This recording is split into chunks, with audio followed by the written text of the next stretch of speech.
네, 유쾌한 오토크 티톡입니다. 토끼들 하이! 구독과 좋아요를 부탁드립니다. 먼저 쾅쾅쾅 눌러!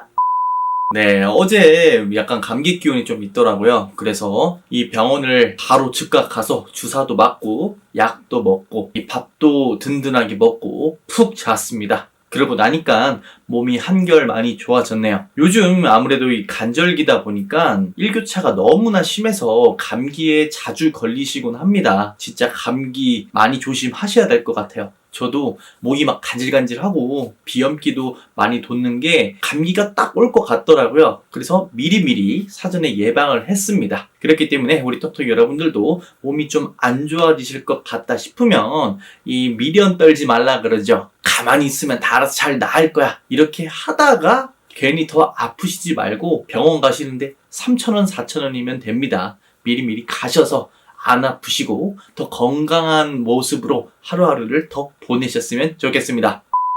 네, 장사를 하다 보면 여러 가게들 그리고 여러 사이트들과 서로 경쟁을 하게 되고 또 판매를 하는 데 있어서 신경전도 벌이게 됩니다. 네, 뭐 여러 가지 부분에서 그런 일들이 비일비재한데요. 오프라인 매장이라면 주변 가게들과의 뭔가 옷이 겹치지는 않는지, 가격이 어느 정도 되는지, 혹은 매장 인테리어는 어떻게 되는지, 뭐 서비스는 어떤지, 그런 것들을 서로 견제하기도 하고 그런 것들을 통해서 서로 발전도 하고 여러 가지로 스트레스를 받기도 하고 화도 나기도 하고 그런 경우가 상당히 많습니다. 오프라인 매장뿐만이 아니라 뭐 사이트라든지 블로그 거기다가 이 같은 물건을 파는데 가격 비교가 상당히 빠른 눈에 파악이 되는 스토어팜 등에서는 상대 가게의 움직임에 대해서 훨씬 더 민감하게 받아들여질 수밖에 없습니다. 이 중에서도 특히 가격에 대한 부분이 서로 이 눈치 싸움을 많이 하게 되는 부분인데요. 이 도매 매장에서 장사를 하다 보면 이러한 경우가 있습니다.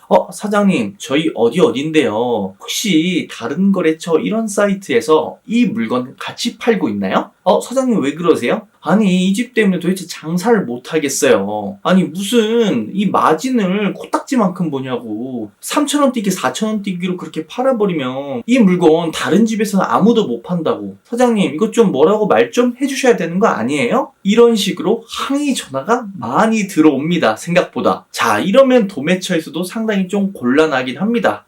이 가격이라는 거는 상대 거래처에서 얼마에 팔든 솔직히 관여할 부분이 아니기는 합니다. 소매 거래처에서 내가 내 마진 안 보고 난 싸게 많이 팔려고 하는데 그게 뭐 문제야? 라고 말을 할 수도 있죠. 하지만 이 도매상의 입장에서는 어느 정도 이것이 좀 너무 심해질 경우 그런 가게에다가 어느 정도 좀 제재의 말을 할 수밖에 없습니다. 안 그래도 이 제 댓글 중에 이러한 댓글이 왔더라고요. 이 가격을 얼마를 매겨서 팔든 그거는 내 마음이지 도매처에서 뭐라고 할 일은 아니지 않나요? 이 도매거래처에서 해당 물건을 적어도 1.5배 이상 마진은 좀 보셨으면 좋겠다 이렇게 얘기를 하는데 좀 답답하다 이러한 이야기를 하시더라고요. 오늘은 그래서 이것과 관련된 이야기를 한번 해드려 볼까 합니다.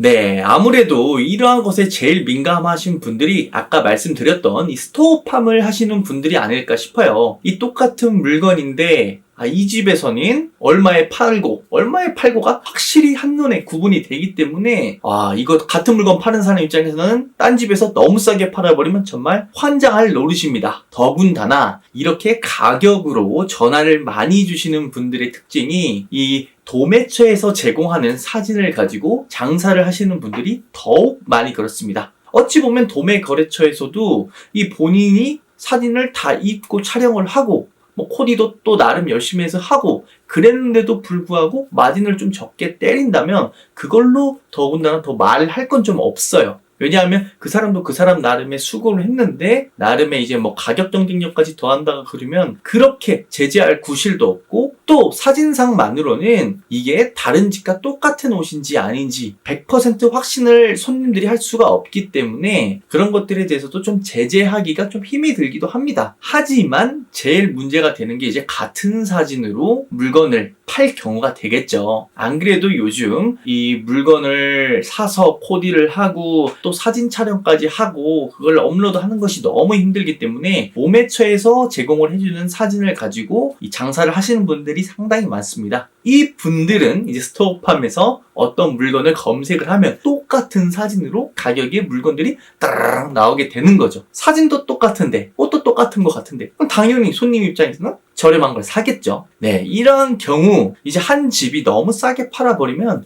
다른 집에서 항의가 들어오게 되는 겁니다. 아, 저 집은 도대체 뭐 어떻게 돼 있길래 저렇게 싸게 파냐? 아, 저 집 정말 얄미워 죽겠다. 아, 그래? 너도 한번 당해봐라. 너 파는 거 나도 똑같이 사가지고 나도 똑같이 너 물먹이 줄게. 만약에 물건을 그 집에서 너무 싸게 15,000원에 팔았으면 그 사람은 더 싸게 14,000원에 파는 거야. 이런 식으로 계속 죽자 하다 보면 살아나는 사람이 아무도 없습니다. 어찌 보면 약간 좀 생태계가 파괴가 되는 것이죠.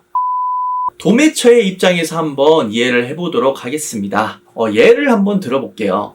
이 똑같이 100장을 팔았더라도 도매 거래처 입장에서는 한 집에서 100장을 파는 것보다 5군데 거래처에서 20장씩 파는 것을 훨씬 더 선호합니다. 결과론적으로는 다 똑같이 100장을 파는 건데 왜 여러 거래처에 균등하게 파는 게 차라리 더 나을까? 물론 이 100장을 파는 데가 초대형 사이트고 뭐 초대형으로 잘 파는 데다 처음 주문만 100장이지 나중에 뭐 200, 300, 400, 500 뭐 10,000장까지도 팔 수 있는 그런 영향력이 있는 곳이라면 좀 다르겠지만 어느 정도 좀 비슷비슷한 수준이라면 한 집에서 100장 파는 것보다 다른 집에서 20장씩 5군데 파는 것을 훨씬 더 선호합니다. 왜냐하면 아무래도 이 물건을 내가 찍어냈을 때 한 집이 갑자기 뚝 끊겨버리거나 뭔가 문제가 생겨버리면 남은 재고 물량에도 상당히 리스크가 생기기 때문입니다. 하지만 5거래처에서 한 집이 꼬꾸라지더라도 이 80장은 팔 수가 있어요. 상당히 리스크가 줄어들 수가 있는 것입니다. 더군다나 내가 한 거래처만 믿고 그 거래처에게만 모든 혜택을 주고 모든 신경을 다 써버리다가 이 시장 경제의 세계에서 그 집이 만약에 우리 집을 홀라당 나중에 선택을 안 하고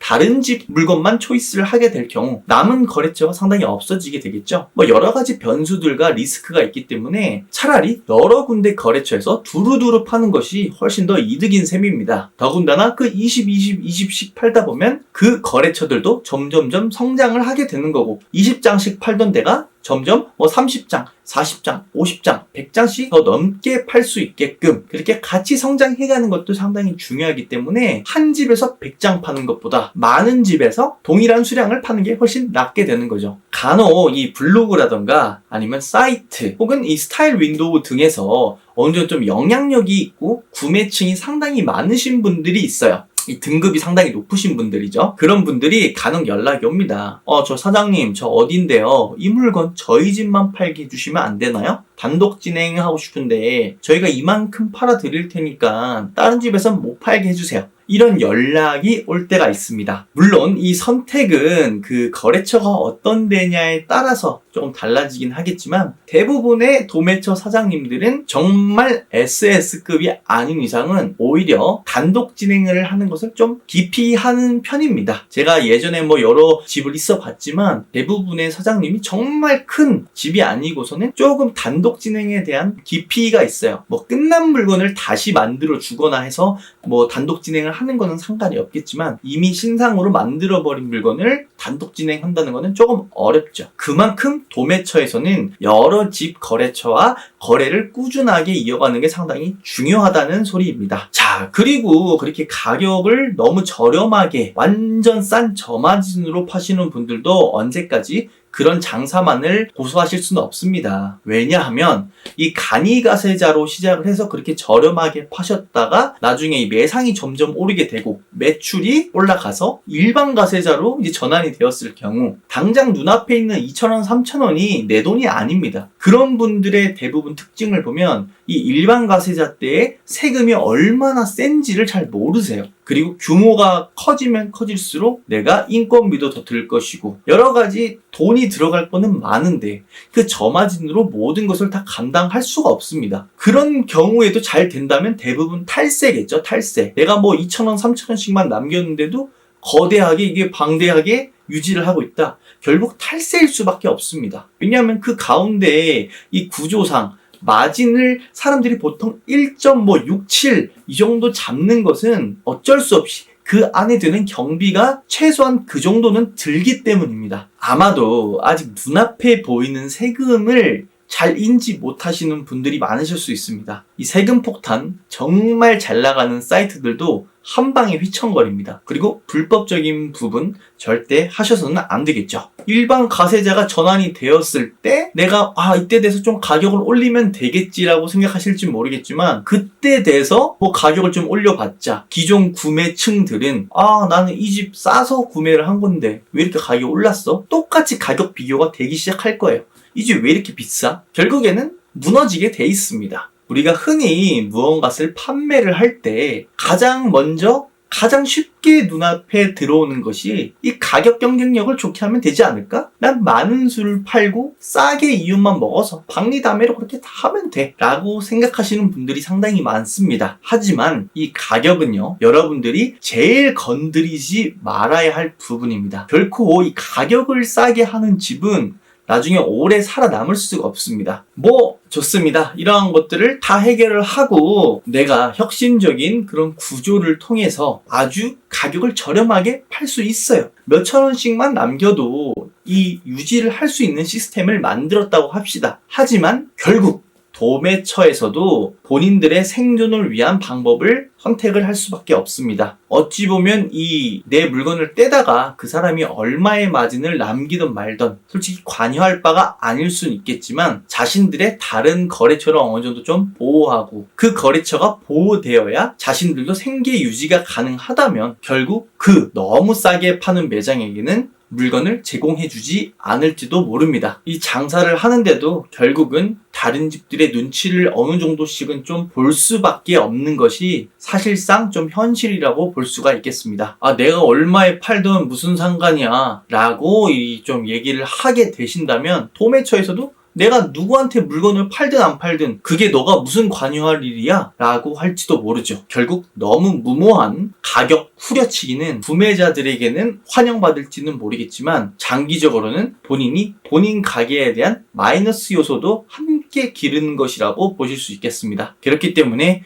결국 여러 피해를 보시지 않으시려면 어느 정도의 이 정당한 가격 정도는 좀 추정을 해 보시고요. 가능하다면 다른 방면으로 보다 경쟁력을 키우시는 것을 좀 추천드리도록 하겠습니다. 물론 이래라 저래라 하는 게 좀 그럴 수도 있긴 하겠지만 세상을 살다 보면 좀 어쩔 수 없는 일도 있지 않겠습니까? 그럼에도 나는 이 정책을 고수할 거야 라고 하신다면 이 거래처들이 여러 군데가 있기 때문에 그런 것들에 전혀 터치를 하시지 않는 그런 매장을 좀 찾아보시는 것이 가장 적합하지 않나 싶습니다. 오늘의 틱톡TV는 여기까지 하도록 하겠습니다. 우리 톡톡 여러분들 항상 파이팅 하시고요. 오늘은 여기까지. 톡톡이들 빠이!